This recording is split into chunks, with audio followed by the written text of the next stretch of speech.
Assalamualaikum warahmatullahi wabarakatuh. Alhamdulillahirabbil alamin.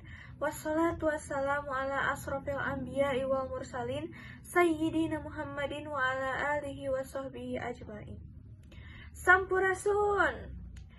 Sugrining puji sinareng syukur kasanggakeun ka Gusti Allah nu Maha Agung. Kalayan widi matena urang tiasa riung mumpulung paamprok jonghok. Tehilap sholawat sinareng salam kasanggakeun kajunjungan urang sadayana Nabi Muhammad sallallahu alaihi wasallam. Tehilap kasanggakeun oge ka sahabatna, kulawargana, dugi ka urang sadayana salaku umatna.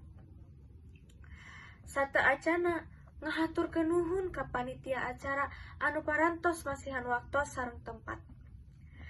Simkuring di ieu tempat bade ngadugikeun biantara anu jejerna ngajaga kesehatan mental di sakola. Hadirin anu dipika hormat, kesehatan mental teh sarua pentingna jeung kesehatan jasmani. Di sakola, urang teu saukur diajar pelajaran unggul, tapi oge pangalaman rupa-rupa tekanan. Sapertos loba tugas, ujian, sareng masalah jeung babaturan. Kusabab eta, urang oge kudu ngajaga kesehatan mental. Salah sahijina nyaeta ku ngabagi carita ka batur anu dipercaya, sapertos babaturan, guru, atawa kolot. Ulah dipendem sorangan, sabab bisa nambahan beban pikiran. Sanajan eta, urang ulah sembarang nyarita ka batur. Urang kudu bisa milih jeung ningali ka saha urang rek nyarita. Urang ulah gampang percaya ka batur, mending ka anu geus deukeut sapertos ka sahabat, ka guru, ka kolot, ka guru oge ulah sembarang nyarita. Urang kudu ngajaga batasan nepi ka mana urang nyarita.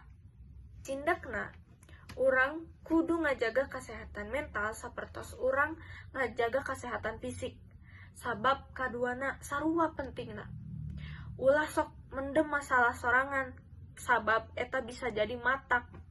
Urang kudu ngabagi carita supaya teu jadi beban pikiran. Nyarita oge ulah sembarang nyarita. Urang kudu ningali ka saha urang nyarita supaya aman. Urang oge leuwih ngepong jeung leuwih sehat kanu mental.